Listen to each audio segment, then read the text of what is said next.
네, 안녕하세요. 반갑습니다. 종교개혁 3부 강좌, 오늘은 제 순서 두 번째 신약 성경에서의 종교개혁 강의를 시작하도록 하겠습니다. 우리 신약 성경을 시작하면서 세례 요한과 예수 그리스도의 첫 메시지가 무엇인지 다 아시죠? 왜 그 메시지가 선포됐을까요? 신약의 시작은 회개 메시지의 선포로 시작됩니다. 세례 요한도 회개하라 천국이 가까이 왔느니라. 예수님 자신도 회개하라 천국이 가까이 왔느니라고 선포하셨고 예수님의 제자들도 회개하라는 메시지로 시작을 했습니다. 결국 개혁의 목소리를 높였다라고 하는 거죠. 예수님 시대 이전의 유대 종교 정치 상황에서 종교개혁은 히스기야 요시야 왕 때 종교개혁이 있었어요. 이때는 이제 바벨론 포로 전이었습니다. 국가적 민족적 멸망에 위기에 직면했을 때 종교개혁을 감행했었고, 그러나 이제 남유다가 망하고 나서 바벨론 포로로 끌려갔다 돌아와서 스룹바벨 성전을 재건하면서 에스라 느헤미야의 종교개혁이 있게 되죠. 그들은 지난번에 말씀드린 것처럼 예루살렘 성과 성전의 파괴를 경험했던 세대입니다. 성전 없는 이방 세계의 생활을 그들은 경험했고 이방 세계에서도 하나님이 자신들과 함께 하신다는 것을 체험했던 사람들입니다. 그럴 때 이들은 이제 그 이방 세계의 경험을 통해서 율법, 말씀과 안식일 중심의 신앙, 해당 문화를 가지고 오게 됩니다. 그러한 그들이 이제 신구약 중간사 시대를 맞이하게 되는데 그때는 이제 바벨론이 망하고 페르시아 제국, 바사 제국으로 넘어가서 이 바사 제국이 이제 분열할 시대인데 그 바사 제국이 이제 당시 헬레니즘 영향 속에 밀려올 때 그걸 보호하기 위해서 하시딤 운동이 일어납니다. 마카비 시대 이 하시딤 운동은 경건주의 운동인데 당시에는 이제 지난번 말씀드린 것처럼 선지자들이 출연하지 않았습니다. 하나님의 침묵 시대, 선지자의 침묵 시대. 그럴 때 우리가 어떻게 해야 되느냐라는 질문을 던지게 돼요. 그럴 때 이제 그들의 경건주의 운동이 일어난 것이 중간사 시대의 종교개혁의 모습이었습니다. 이제 그러한 시대를 거쳐서 이제 예수님 시대에는 종교적 정치적으로 메시아를 대마하던 시대였습니다. 당시 이제 종교적 분파로는 사두개파, 바리새파, 또 에세네파, 크게는 이 세 가지가 존재하죠. 사두개파는 사두개인 곧 제사장 중심의 파벌이었고 바리새파는 율법학자 중심의 바리새인들의 파벌이었고 그래서 사두개파는 성전을 중심으로 모였고 바리새파는 회당을 중심으로 모였습니다. 그럴 때 이 에세네파는 고립주의죠. 이것도 싫고 저것도 싫고. 그래서 그들은 이제 사회에 은둔했던 은둔자들이었습니다. 아까 이제 중간사 시대에 하시딤 운동이 있었는데 그 하시딤 운동의 결과가 이 바리새파와 에세네파입니다. 그런데 이 두 파로 나눠지게 된 것이 이 대제사장을 사도계열이 맞느냐 안 맞느냐. 이 바리새파 쪽은 누가 맡아도 관계없다고 하는 것이었고 에세네파는 사도계열이 맡아야 된다라고 하는 그것이 정통성이 있다. 이제 이 갈등이 두 파로 나눠지게 돼요. 그리고 사실 이제 바리새파를 율법학자라고 말을 하긴 했지만 사실 율법학자들이 사두개파에도 있었고 바리새파에도 있었고 다 있었어요. 그러나 이 바리새인들의 중심에 율법학자들이 특히 이제 많았다는 점에서 우리는 이제 바리새인들을 그냥 율법학자 그렇게 말합니다. 이들은 이제 평신도주의라면 사두개파는 사제주의가 이제 강조됐던 그런 상황이죠. 그래서 당시는 이제 종교적 의식화와 율법화로 사람에 대한 관심은 없던 종교적 억압 시대였습니다. 이제 그 바벨론 포로에서 돌아온 그들이 하나님의 말씀을 붙잡고 회개 운동을 했지만은 결국은 그것이 무엇으로 흘러갑니까? 율법으로 흘러가 버리죠. 율법 자체도 하나님의 말씀이라는 뜻이지만 긍정적인 뜻은 하나님의 말씀이지만 부정적인 뜻은 하나님의 말씀이 경직된 것, 생명력을 잃어버린 것, 그것을 또한 율법이라고 이야기를 합니다. 우리가 이제 주의해야 될 것은 의식과 의식화는 다릅니다. 율법과 율법화는 약간 달라요. 말씀과 말씀주의는 달라요. 보수와 보수화는 다릅니다. 우리가 말씀을 사모하는 건 좋지만 그것이 지나쳐서 말씀주의가 되면은 이데올로기가 되어버리는 겁니다. 우리가 보수라는 건 좋지만 그것이 보수화로 흘러가면 생명력을 잃어버린 경직이 되어버리는 거죠. 당시 이러한 종교적 분파와 함께 정치적으로는 로마 제국의 속국이었다는 점에서 헤롯 땅과 젤롯 땅. 젤롯 땅은 우리 이제 성경에서 우리가 열심당으로 알려져 있죠. 헤롯 땅은 친로마주의, 당시 통치자인 헤롯을 옹호하는 그런 정치 세력이라면 열심당은 반로마주의. 그래서 어떤 독립을 열망하다 보니까 폭력적 열망, 폭력적 운동을 주도했던 사람들입니다. 자, 그럴 때 저는 이제 이 신약에서의 종교개혁 그럴 때 저는 예수님을 종교개혁가로 오셨다. 그런 의미에 좀 이제 해석을 해봤어요. 우리가 그리스도라는 의미가 무엇이냐 그럴 때 기름 부음을 받았다. 그런 뜻이죠. 기름 부음을 받았다는 것은 구별되었다는 뜻이죠. 하나님의 사명을 위해서 하나님의 선택을 받은 자다. 그것이 이제 기름 부음을 받았다. 과거에 하나님께서 새 직종에 대해서 기름 부음을 받게 했죠. 선지자, 왕, 제사장. 그건 하나님의 사명에서 부름받았다라고 하는 뜻인데 이 그리스도의 다른 의미가 무엇입니까? 구원자다, 해방자다, 메시아다. 그런 뜻을 가지고 있습니다. 그런 의미에서 예수님을 종교개혁가로 한번 해석을 해보았어요. 예수님의 신앙개혁은 뭐냐? 예수님은 이 새 옷을 강조했죠. 그렇다고 해서 예수님께서 별도의 종교를 창립할 의도를 가지진 않았어요. 항상 역사 속에서 모든 종교개혁은 새로운 종교를 창립할 의도가 있었던 것이 아니고 내부적인 개혁을 추구했던 것인데 결과적으로는 새로운 종교, 새로운 종파의 탄생을 과제했던 것을 우리는 보게 됩니다. 그럴 때 예수님의 신앙개혁은 뭐냐? 종교에서 신앙으로, 율법에서 복음으로 회복. 그래서 예수님은 과거의 성경 말씀을 재해석해 주셨죠. 형식과 의식 제도에서 생명으로의 회복, 억압에서 자유로의 회복. 결국 왜 종교가 존재해야 되고 왜 하나님의 말씀이 존재해야 되고 왜 우리가 제사를 드리고 예배를 드리느냐에 대해서 인간에 대한 사랑의 관심의 회복을 일깨워 주신 분이 예수님이셨어요. 그래, 우리는 이 인간에 대한 사랑의 관심을 회복하는 게 이게 신본주의인데 의외로 많은 목회자들이 이 인간에 대한 사랑의 관심을 회복을 인본주의라고 몰아가는 경우가 많아요. 오직 하나님만을 사랑하는 것, 그것이 신본주의다고 말하는데 성경은 그렇게 말씀하고 있지 않죠. 하나님에 대한 사랑은 이웃에 대한 사랑으로 나타내야 된다.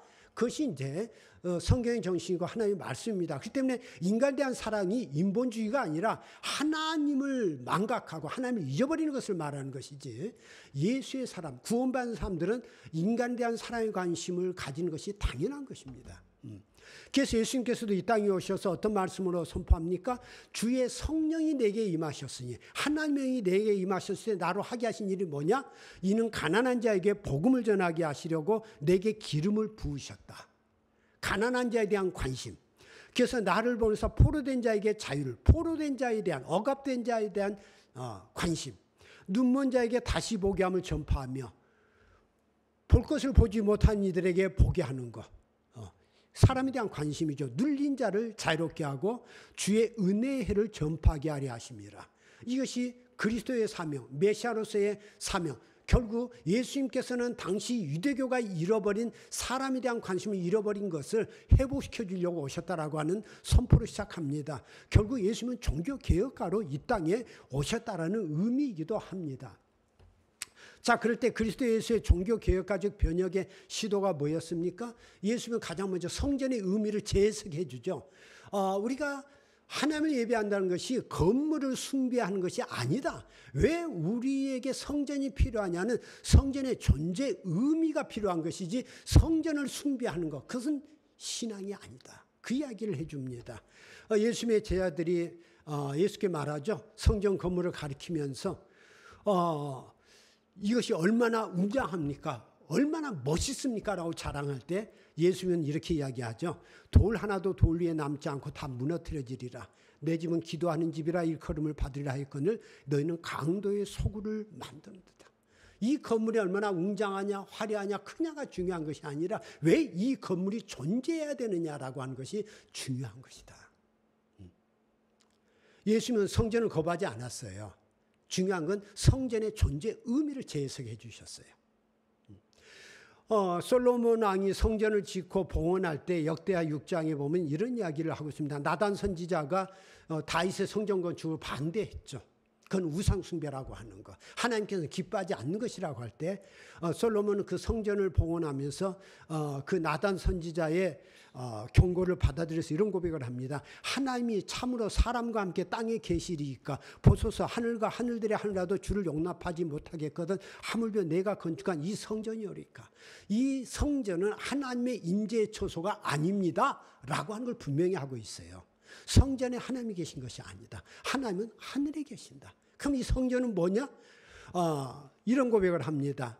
나의 하나님 여호와여 주의 종의 기도와 간구를 돌아보시며 주의 종이 내 앞에서 부르짖는 것과 비는 기도를 들으시옵소서. 주께 전에 말씀하시기를 내 이름을 거기에 두리라 하신 곳 이 성전을 향하여 주의 눈이 죄하로 보시오며 종이 이곳을 향하여 비는 기도를 들으시옵소서. 주의 종과 주의 백성 이스라엘이 이곳을 향하여 기도할 때 주는 그 간구함을 들으시되 주께서 계신 곳 하늘에서 들으시고 들으시사 사하여 주옵소서. 결국 성전의 의미는 기도하는 것이다 라는 선포를 솔로몬 자체가 하고 있고 하나님이 이 성전에 계실 수 있는 분이 아니라 하늘에 계신다. 분명하게 선언하고 있습니다. 그럼에도 불구하고 사람들은 그 성전을 숭배하기 시작했다고 하는 거죠. 이것이 우리 인간의 이제 연약성이고 나약성입니다.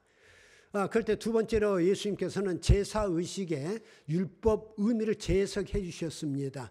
나는 자비를 원하고 제사를 원하지 아니하노라 하신 뜻을 너희가 알았으면 무죄한 자를 정죄하지 아니하였으리라. 우리가 잘못을 저지르고 제사만 드리면 된다고 옛날에 암는 사람들이 우리 예수님 사람들 비웃기를 그렇게 했죠. 예수님 사람들은 참 편해. 죄 짓고 가서 회개하면 돼. 죄만 짓고 한 날마다 회개 기도하면 된대. 당시 이 유대인들도 그랬다라고 하는 거죠. 제저도 괜찮아. 제사만 드리면 돼. 번제만 드리면 돼. 그럴 때 더 중요한 것은 사람을 정죄하지 않는 것이고 그것이 제사를 드리는 의미다. 그러면서 예물을 제단에 드리다가 거기서 내 형제에게 원망 들을 만한 일이 생각나거든 예물을 제단 앞에 두고 먼저 가서 형제와 화목하고 그해 와서 제물을 드리라. 결국 예물을 드리는 것이 중요한 것이 아니라 더 중요한 건 왜 이 예배와 속죄제를 드리느냐? 결국 그 사람과 화해하기 위한 거 아니냐? 그렇다면 제사 드리기 전에 먼저 그 사람하고 먼저 풀어. 그리고 와서 나한테 속죄제를 드려. 이것이 예수님께서 그 속죄제사의 의미, 결국 화해의 목적이 있다는 것을 재해석해 주셨습니다. 그 세 번째는 안식일의 율법의 의미를 재해석해 주셨습니다. 안식일이 사람을 위하여 있는 것이요 사람이 안식일을 위하여 있는 것이 아니니 이러므로 인자는 안식일에도 주인이라. 이 안식일의 주인은 예수님 하나님이라는 뜻이면서 또한 이 안식일이 왜 존재하느냐? 그 안식일을 위해서 사람들이 존재하는 게 아니라는 거죠. 사람을 위해서 이 안식일을 하나님께서 만드신 것이다. 그런데 왜 이 안식일을 가지고 사람을 얽어매고 괴롭히느냐?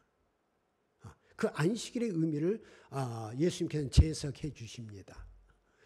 다섯 번째로는 이웃에 대한 율법의 의미를 재해석해 주십니다. 내 이웃을 사랑하고 내 원수를 미워해야 한다는 걸 너희가 들었으나 예수님이 말하죠. 너희 원수를 사랑하며 너희를 박해하는 자를 위하여 기도하라. 이같이 한 자 하늘에 계신 너희 아버지의 아들이 되리니. 결국 우리가 이웃은 사랑하되 원수는 미워하라. 그것이 하나님의 본래의 뜻이 아니라 그들까지 사랑할 줄 아는 것. 바로 그들이 누구냐? 하나님의 자녀다. 하나님을 온전히 믿는 사람들이다. 그러면서 예수께서 깨우쳐 주기를 하나님이 그 해를 악인과 선인에게 비추시며 비를 의로운 자와 불의한 자에게 내려주심이라.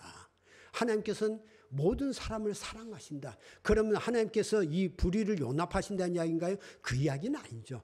우리가 흔히 죄는 미워하되 사랑을 미워하지 말라고 한 것처럼 하나님은 그 모두를 사랑하시는데 그렇기 때문에 우리가 그들을 사랑으로 돌보며 그들을 믿음으로 이끌어야 될 책임과 사명이 있는 것이지 우리가 그것 때문에 사람을 정죄해야 될 우리에게 권한이 주어진 건 아니라고 하는 것. 우리는 결국 용서와 포용할 줄 아는 것. 그것이라고 하는 것을 재해석해주고 있습니다. 우리가 누가복음의 선한 사마리아인의 비유도 마찬가지죠. 제사장이냐 바리새인이냐가 중요한 게 아니고 누가 강도 만난 자의 이웃이 되겠느냐. 강도 만난 자 옆에 누가 함께 있어줄 것이냐. 그 이야기를 하고 있습니다. 결국 우리가 예수님께서 우리에게 깨우쳐 주신 건 뭡니까? 예수님께서 이 율법의 의미를 재해석해 주면서 반복하신 말씀이 있어요. 너희가 뭐 하였다는 것을 너희가 들었으나 나는 너희에게 이르노니 뭐 하라.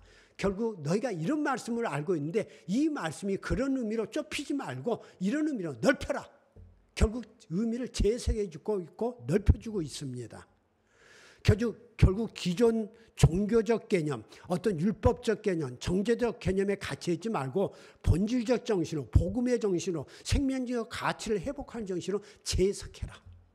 그렇게 당부하고 있는 겁니다. 결국 좁혀졌다는 건 종교화됐다, 보수화되었다 그런 의미예요. 갇혀있는 것들을 넓게 본질적으로, 신앙적으로, 생명적으로 재해석해라. 이것이 예수님께서 우리에게 일깨워 주신 말씀의 의미입니다. 이러면서 예수님은 종교개혁가로 이 땅에 오셨다. 그렇게 우리는 볼 수가 있죠. 중요한 사건이 이제 6번째로 죄는 미워하되 사람은 미워하지 말라. 인간성의 회복. 그것이 구원이다. 그렇게 깨우쳐 주시는데 우리가 잘 아는 사건이죠. 음행 중에 잡힌 여자를 끌고 와서 예수께 말하죠. 이 여자가 가늠하다 현장에서 잡혔습니다. 율법에 이러한 여자를 돌로 치라 명하는데 선생은 어떻게 말하겠습니까? 이것은 예수님을 시험하고자 던진 것이죠. 그럴 때 예수께서는 놀랍게도 가만히 땅에 글을 쓰다가 너희 중에 죄 없는 자가 먼저 돌로 치라. 너희 중에 스스로 죄가 없다고 생각하는 자들이 있다면 그들이 돌로 치라. 그렇게 말씀합니다. 그 말을 듣고 그 사람들이 이 여자를 정죄하지 못하고 다 떠났다. 양심의 가책을 이렇게 다 떠났다. 그렇게 말하고 있습니다. 한참 시간이 흘렀을 때 주변에 사람들이 없는 것을 보시고 예수께서 여자에게 말하죠. 너를 고발하던 그들이 어디 있느냐? 너를 정죄한 자가 없느냐? 그럴 때 그 여자가 말하기를 주여 없나이다. 그럴 때 예수께서 나도 너를 정죄하지 아니하노니 가서 다시는 죄를 범하지 말라. 그렇게 말합니다. 예수님께서 이 음행이라는 죄를 용납하신 것일까요? 그건 아니죠. 성경에서 구약 성경, 신약 성경에 걸쳐서 이 음행이라는 죄의 문제는 굉장히 심각한 문제입니다. 그럴 때 예수님께서 이 말씀을 하신 이유가 뭡니까? 예수님께서는 결코 음행과 죄악을 용납한 게 아니에요. 중요한 것은 그 죄악에 대한 우선적 정죄를 반대한 겁니다. 그 이유로 그 사람을 정죄하지 말라 하는 이야기예요. 우리가 늘 교회가 쓰는 말이 있죠. 그 사람의 죄는 미워하되 사람은 미워하지 말라. 이게 사실 쉬운 말은 아니죠. 그 사람의 죄와 그 사람을 분리한다는 거 사실 쉽지 않은 이야기인데 결국 우리가 살아가면서 그 사람이 문제 있는 거 알아. 그러나 그 문제는 문제고 그 사람을 정죄하는 것은 다르다. 그 이야기를 예수님께서는 깨우쳐주고 있습니다. 그 죄 때문에 그 사람까지 증오하지 말라. 혐오하지 말라. 이것이 오늘 한국교회를 향해서 무슨 말을 던지고 있는지를 우리가 한번 생각해 볼 필요가 있습니다. 사람을 정죄하는 건 쉬워요. 그건 누구나 할 수 있어요. 중요한 건 그 사람을 어떻게 거기로부터 끄집어내 줄 수 있는 거냐라고 하는 거. 어떻게 그 인간성, 죄악으로부터 회복시켜 주실 것이냐. 이것이 우리가 하나님께 부름받은 자의 사명이라는 겁니다. 예수님께서 예루살렘에서 마지막 한 주간을 보내셨는데 하신 일 뭡니까? 성전 청결이었죠. 이 종교 개혁자들이 했던 일들은 항상 성전 청결이었어요. 그리고 그 예수님께서는 제자들의 발을 씻기십니다. 기존의 지도자들과는 다른 모습을 보이죠. 다른 지도자들은 뭐예요? 제자들로부터 옹호를 받는, 섬김을 받는다면 예수님은 무릎을 꿇고 제자들의 발을 씻깁니다. 지도자의 개념을 바꿔주죠. 지도자란 권위를 부리는 자가 아니라 자기를 낮춰서 낮은 자들을 섬겨주는 것. 그것이 지도자다라고 하는 모습을 친히 보여주셨고 제자들과 최후의 만찬 속에 자신의 죽음을 예고하고 겟세마네에서의 십자가를 짊어지는 기도를 하시죠. 그럴 때 그 예수님도 인간적으로는 십자가를 짊어진다는 고통을 호소하지만 하나님께서 아버지께서 원하시는 것이라면 짊어지겠다라고 하는 것. 을 고백하게 됩니다. 결국 그 후에 빌라도의 재판을 받게 되는데 이 빌라도의 재판이 어떻게 받게 됩니까? 예수 그리스도의 개혁적 사건에 대한 종교인들의 모함 아니었어요? 누가 예수님을 십자가에 매달았습니까? 종교인들이었어요. 하나님을 믿는다고 하는 사람들이었어요. 이 하나님을 믿는다고 하는 사람들이 하나님을 잃어버렸을 때 얼마나 잔혹한 사람이 될 수 있는지를 보여주고 있는 사건입니다. 사도 바울이 되기 전에 그가 사울이었을 때 그가 얼마나 잔혹한 무정한 인간이었는가를 봅니다. 오늘 안 믿는 사람들이 한국교회 크리스찬들 향해서 그래요. 예수 믿는 사람들 참 정념이 없어. 정답밖에 이야기할 줄 몰라. 무서워. 그 이야기를 합니다. 이게 무슨 말을 하는지를 지금 모르고 있어요. 결국 이야기는 우리 크리스찬들이 보수화되었다. 복음의 생명을 잃어버렸다. 그런 의미예요. 예수께서 십자가를 지셨는데 죽음과 부활을 하셨는데 예수님의 십자가를 진 거는 뭡니까? 폭력의 금지죠. 예수께서 잡혔을 때에 이제 다른 부분에서는 베드로로 나옵니다만은 마태복음에는 예수와 함께했던 자 중에 하나가 손을 펴 칼을 빼어 대제사장의 종을 쳐 그 길을 떨어뜨렸다고 말합니다. 그럴 때 예수께서 그걸 막죠. 내 칼을 도로 칼집에 꽂으라. 칼을 가지는 자는 다 칼로 망하느니라. 너는 내가 내 아버지께 구하여 지금 12군단 더 되는 천사를 보내시게 할 수 없는 줄로 아느냐. 결국 내가 어떤 외적인 힘을 가지고 뒤집어 엎는 것, 못해서 이걸 하는 것이 아니다. 결국 폭력은 폭력을 낳는다라고 하는 것, 혁명은 혁명을 낳는다라고 하는 것. 결국 하나님께서 폭력으로 세상을 바꿀 줄 몰라서가 아니라 용서와 사랑과 자비를 통해서 세상을 바꿔가는 것. 그것을 원하신다라는 것을 깨우쳐주고 있습니다. 그러면서 예수께서는 십자가의 죽음을 통해서 아버지 저들을 사해 주옵소서 자기들이 하는 것을 알지 못합니다. 라는 기도 가운데 십자가에 돌아가십니다. 결국 예수님의 가신 그 길은 우리가 세상을 개혁하는, 세상을 변혁하는 하나님의 사람들이 취해야 될 방법이 무엇냐를 우리에게 깨우쳐주고 있는 개혁적 사건이었어요. 자기 희생의 방식, 자기 십자가를 지고 나를 따르라. 그렇게 예수님께서는 말씀하고 있는 겁니다. 우리는 예수님에 대한 고백이 늘 그렇죠. 사망 권세 이기시고 부활하신 예수입니다. 그 이야기를 하는데 단지 그것이 예수께서 육신적 생명에서 죽었다 살아났다는 것만을 이야기하고 있는 것이 아니라 우리 예수 믿는 사람들은 우리가 인간을 얽어매던 죽음의 권세, 세상적인 어떤 문화, 억압적 문화에서 예수 그리스도로 말미암아 부활의 새 생명을 덧입는 것, 그 깨어서 일어나라고 하는 거죠. 결국 세상적인 사고방식을 가지고 신앙생활 하지 말고 세상의 종교인들의 사고방식으로 믿음생활 하지 말고 예수께서 가셨던 예수님의 그 부활의 새 생명을 가지고 신앙생활을 할 것을 권고하고 있는 겁니다. 그럴 때 예수께서 부활하신 예수님이 말하죠. 때와 시기는 아버지께서 자기 고난에 두셨으니 너희 알 바 아니요. 오직 성령이 너희에게 임하시면 너희가 권능을 받고 예루살렘과 온 유대와 사마리아 땅까지를 내 증인이 되리라. 예루살렘은 우리가 지금 믿는 자리라면은 온 유대는 좀 더 지경이 넓혀지는데 여기까지는 우리가 이해를 해요. 사마리아가 누굽니까? 원수예요. 유대인들이 더럽게 여겼던 동족들, 같은 동족이면서 저주했던 사람들. 오늘 우리로 말하면 북한 사람이 될 수 있겠죠. 같은 민족이지만 혐오하고 증오했던 사람들. 그게 사마리아 사람이죠.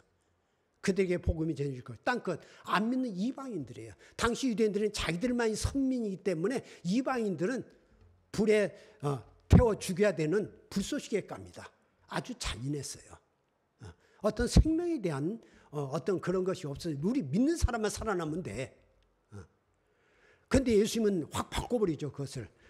배척받던 갈릴리 사마리아를 뛰어넘어 이방 땅끝까지 성령의 사람은 그렇게 나아갈 것이다 라고 말씀하고 있습니다. 종교적 정통성, 민족적 순수 혈통성에 갇혀있던 유대인들에게 민족적 종교적 장벽을 제거하는 사건, 그것이 예수님의 부활 사건이에요.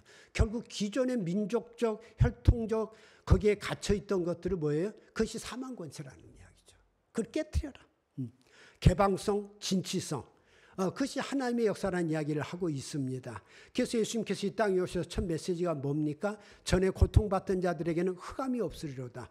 스불론 땅과 납달 땅과 요단강 저편 해변길과 이방인의 갈릴리여 흑암에 앉은 백성이 큰 빛을 보았고 사망의 땅과 근대 앉은 자들에게 빛이 비치었도다.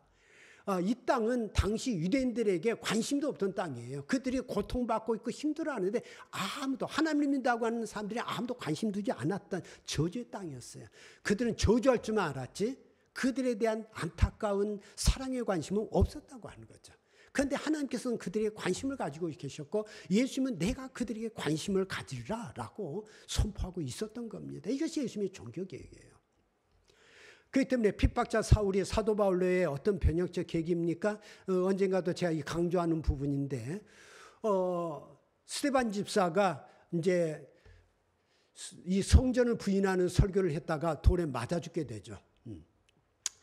당시 예수님의 12제자들 이 히브리파 그리스도인들조차도 성전을 옹호하고 있었던 거죠. 그런데 성전에 대해서 부정적 반응을 가진 것은 헬라파 유대인들이었죠. 그들은 애국에서 생활을 했기 때문에 그 성전이라고 하는 것이 사람을 얽어매는 건물이라고 하는 그런 입장에서 설교를 했을 때 그 히브리 당시 유대인들이 들고 일어났죠. 그래서 그들이 이 스데반 집사 7집사 중에 한 사람이죠. 성 밖을 내치고 돌로 쳤을 때 그 자리에 누가 있었다 그랬습니까? 사울이 그 자리에 있었다. 결국 그들에게 동조했다는 이야기죠. 그때 스데반이 돌로 맞아 죽으면서 무슨 기도를 했느냐. 주 예수여 내 영혼을 받으시옵소서. 그러면서 무릎을 꿇고 크게 불러 이르되 주여 이 죄를 그들에게 돌리지 마옵소서. 충격적인 고백이었습니다. 돌에 맞아 죽어가면서 하나님께 자기의 영혼을 맡기는 평안스러움, 두려움이 아니라 평화가 있었고 그리고 자기를 죽이는 사람들을 향한 증오가 아니라 이 죄를 저들에게 돌리지 말라고 하는 용서의 기도를 했다라고 하는 거죠. 이거는 기존의 유대인에게서 보여주지 못하던 모습. 이것은 제 생각에 사울이 엄청난 충격을 받았으라고 보여집니다. 도대체 저 스데반이 믿는 하나님, 저 스데반이 믿는 예수, 내가 믿는 하나님과 무엇이 다른가? 나는 지금 증오에 불타 있는데 저는 어떻게 돌에 맞아 죽으면서도 평화를 유지하고 있고 용서의 기도를 할 수 있는가라고 하는 거. 아마 그것이 사울에게 있었던 영적 고뇌가 돌발하지 않았을까 싶어요. 자, 그럴 때 이 사울이 그 다메섹으로 또 예수 믿는 사람들을 잡으러 가는 가운데 부활의 주님이 나타나서 사울아 사울아 부르죠. 그를 부르실 때에 그가 거기서 예수님의 큰 빛을 보고 말에서 굴러떨어지고 눈이 가려서 안 보이게 됩니다. 그럴 때 하나님은 그 다메섹에 아나니아라는 제자를 준비시켜서 가서 그 사울을 기도하여 눈을 떠주게 해주라고 말합니다. 그럴 때 그 아나니아가 당혹스러워하죠. 내가 그 사람에 대해 들었는데 예루살렘에서 주의 성도에게 적지 않은 해를 끼쳤다 하더이다. 그럴 때 예수께서는 그는 이방을 향해서 나의 복음을 전할 자다. 가서 안수해서 그 눈을 뜨게 해줄 것을 이야기할 때에 아나니아는 순종하죠. 그래서 그 사울에게 안수할 때 놀라운 고백을 하죠. 형제 사울아. 이 엔수야 그렇게 말한 게 아니라 형제 사울아. 충격적인 고백이었습니다. 이것은 또한 사울에게 또 다른 충격이었을 겁니다. 자신들을 죽이려고 했던 자신의 눈을 치료해주고 그러면서 형제라고 부를 수 있는 이들은 누구인가라고 하는 거. 그럴 때 그 아나니아는 사울에게 이런 이야기를 합니다. 주고 내가 오는 길에서 나타나시던 예수께서 나를 보내어 너로 다시 보게 하시고 성령으로 충만하게 하신다 하니. 오늘의 한국 기독교가 어떤 모습이 다르다고 봅니까?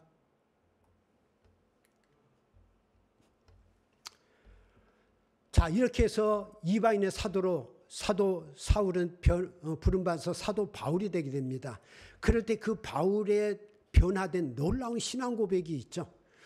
예수께서 예루살렘과 온 유대와 사마리아 땅까지를 내 증인이 되라고 했는데 바로 사도 바울이 그 고백을 이렇게 고백합니다.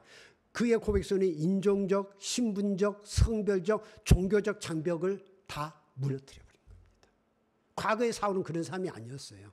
그럴 때 그가 로마서에서는 유대인이나 헬라인이나 차별이 없습니다. 한 분이신 주께서 모든 사람의 주가 되사 그를 부르는 모든 사람에게 부여하시도다. 예수 안에서는 예수님은 모든 사람의 주님이 되시기 때문에 유대인, 헬라인 차별이 없다. 또 고린도전서에도 유대인이나 헬라인이나 종이나 자유이나 신분을 뛰어넘어서 다 한 성령으로 세례를 받아 한 몸이 되었고 또 다 한 성령을 마시게 하셨느니라. 욥이 어떤 자신들의 종들을 차별 없이 대했다라고 하는 그 고백이 무슨 의미인지를 우리는 봐야 됩니다. 갈라디아서에서는 한 단계 더 나가죠. 유대인이나 헬라이나 종이나 자유나 남자나 여자나 성별을 뛰어넘어요. 다 그리스도 예수 안에서 하나다. 그럴 때 골로새서는 또 더 뛰어넘어갑니다. 헬라이나 유대인이나 할레파나 무할레파나 세례를 받았든 안 받았든 야만인이나 스구디아인이나 종이나 자유인이 차별이 있을 수 없나니 오직 그리스도는 만유시요 만유 안에 계시니라. 예수 안에서 그 어떤 인종적, 종교적, 신분적, 성별적 차별을 받을 수 없다. 과거에 사도 바울 이런 사람 아니었어요. 어떻게 바뀌었습니까? 부활의 예수님을 영접해 드렸을 때 바뀐 겁니다. 이것이 제가 예수님을 종교개혁하러 오셨다라고 하는 이야기를, 결국 예수님의 종교개혁은 뭐냐? 당시에 어떤 문제가 발생되냐면은 어떤 사람들이 유대로부터 내려와 형제들을 가르칠 때 너희가 모세의 법대로 할례를 받지 않냐면 능히 구원을 받지 못하라. 이게 누구냐면 유대교 신자가 한 이야기가 아니에요. 예수를 믿는 유대인이 한 이야기입니다. 예수를 믿긴 믿는데 예수를 믿는 유대인. 모세의 법대로 할례를 받지 않냐면 예수를 한편에는 믿지만은 유대교적인 걸 벗어나지 못하고 있죠. 유대교적 그리스도인. 결국 종교의식, 할례에 구원이 있다. 그렇게 문제를 제기했을 때에 이 사도 바울은 이 문제를 예루살렘 공의회에 제의합니다. 이 문제를 풀어달라. 그럴 때 사도행전 15장 4절에 이 문제로 인해서 예루살렘 공의회가 열립니다. 하나님이 자기들과 함께 계시 행하신 모든 일을 말하며 바리새파 중에 어떤 믿는 사람들이나 말하되 이방인에게 할례를 행하고 모세의 율법을 지키라 명하는 것이 마땅하다니. 예루살렘 교회 이야기입니다. 그 할례를 중요시 여기는. 그런데 베드로가 일어나서 말합니다. 하나님이 이방인들로 내 입에서 복음의 말씀을 들어 믿게 하시려고 오래전부터 너희 가운데서 나를 택하시고 또 마음을 하시는 하나님이 우리에게서와 같이 그들에게도 성령을 주어 증언하시고 믿음으로 그들의 마음을 깨끗게 하사 그들이나 우리나 차별하지 아니하셨으니 우리는 그들이 우리와 동일하게 주 예수의 은혜로 구원받는 줄을 믿노라. 하나님께서 이미 베드로에게 어떤 경험을 하게 하셨습니까? 이방인 고넬료에게 세례를 주는 경험을 미리 하게 하셨어요. 이미 이방인에게 베드로는 세례를 줬어요. 그는 거기서 뭘 보았습니까? 할례로 구원받는 것이 아니라 예수 그리스도의 은혜로 구원을 받는다. 그것을 경험하면서 그것을 베드로는 선포하게 되는 거죠. 결국 종교의식으로 우리는 구원받는 것이 아니고 예수 그리스도를 믿는 믿음 안에서 우리는 구원을 받는다. 우리 요즘 이제 종교개혁의 중요한 기치, 오직 믿음으로라고 하는 기치가 여기에서 선언이 되게 됩니다. 자, 이러한 예수님의 생애, 사도 바울의 생애를 가리켜서 히브리서는 이런 이야기를 합니다. 재물과 성전이 대신 예수로 말미암아 종교개혁을 선언하는데 우리가 믿는 도리의 사도이시며 대제사장이신 예수를 깊이 생각하라. 그러면서 예수님의 죽음을 그리스도는 죄를 위하여 한 영원한 제사를 드리시고 하나님 우편에 앉으셨다. 그러면서 한 번의 제사로 영원히 온전하게 하셨다. 그렇게 말하고 있고 다시 죄를 위하여 드릴 제사가 없다. 형제들아 그러므로 우리가 예수의 피를 힘입어 성소에 들어갈 담력을 얻었나니 그 길은 우리를 위하여 휘장 가운데로 열어놓으신 새로운 살 길이요 휘장은 곧 그의 육체니라. 이 이야기입니까? 예수 그리스도로 말미암아 우리는 건물인 성전이 아니라 예수 그리스도가 우리의 성전이 되시며 세상의 종교주의자인 대제사장이 필요한 것이 아니라 예수가 우리의 대제사장이 되심으로 말미암아 우리는 하나님 앞에 나아갈 수 있는 은혜의 통로를 허락받았다. 그 선언이 히브리서의 선언입니다. 결국 예수님을 통해 종교개혁은 재물과 성전, 눈에 보이는 재물과 성전이 아니라 예수로 말미암아 우리가 주님 앞에 나아갈 수 있다라고 하는 대선언이 히브리서에 나오게 됩니다. 그러면서 예수로 말미암은 종교개혁 공동체의 사한 제사가 뭐냐라고 할 때 히브리서 13장에 이런 이야기를 합니다. 형제 사랑하기를 계속하고 그러므로 우리는 예수로 말미암아 항상 찬송의 제사를 하나님께 드리자. 이는 그 이름을 증언하는 입술의 열매니라. 오직 선을 행함과 서로 나누어 주기를 잊지 말라. 하나님이 이 같은 제사를 기뻐하시느니라. 진정한 예배, 진정한 제사는 형제를 사랑하는 것이다. 사람을 사랑하는 것이다. 이것이 진정한 종교행위다. 그래서 이 루터의 종교개혁의 중요한 내용이 뭡니까? 우리가 행위로 구원받지 않고 믿음으로 구원받는다 하잖아요. 그 행위가 무슨 말합니까? 사람들은 자꾸 그 앞에 단어를 빼버렸는데 종교 행위로 구원받지 못한다는 선언이에요.